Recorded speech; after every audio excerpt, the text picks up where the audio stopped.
In today's video, I'm going to teach you how to create a subtask in Jira.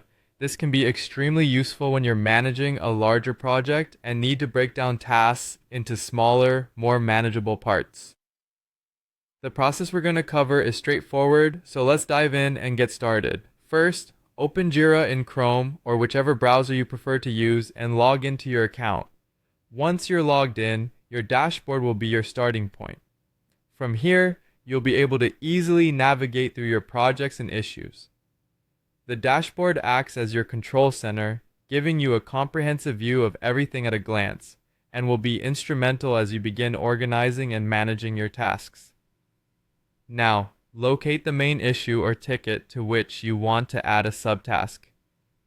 This issue acts as the parent task, and your subtask will supplement it by providing further specialization or detail, allowing team members to handle it more efficiently. Taking the time to clearly identify this main issue will help ensure that your project's workflow remains cohesive and logical.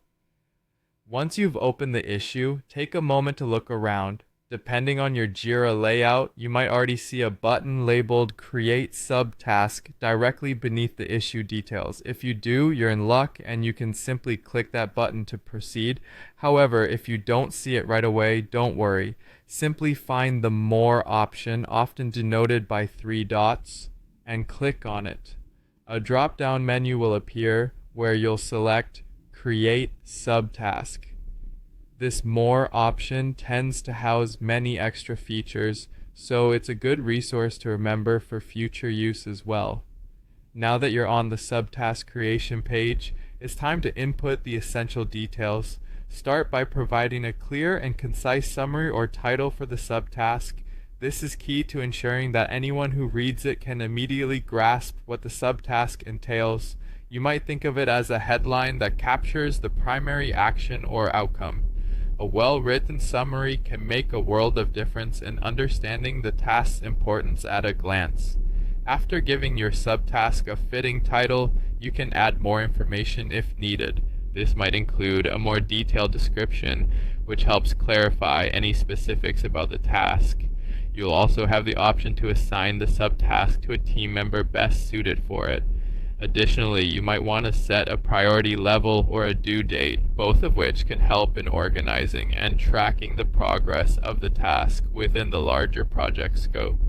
These details are not just about filling in fields, they're about ensuring that both you and your team maintain clarity throughout the project's duration. Once you've filled in all the necessary details, it's time to finalize the creation. Click the Create button, and just like that, you've successfully added a subtask under the main issue. Such an addition can significantly streamline your project's workflow. To view the newly created subtask, go back to the parent issue. You should see a section labeled Subtasks, where your new entry will automatically appear. Here you can review the subtask, ensuring everything has been input correctly. And there you have it. By following these simple steps, you've efficiently created a subtask in Jira. This not only helps break down your project into manageable pieces, but also enhances communication and accountability within your team. Thanks for watching, and happy organizing.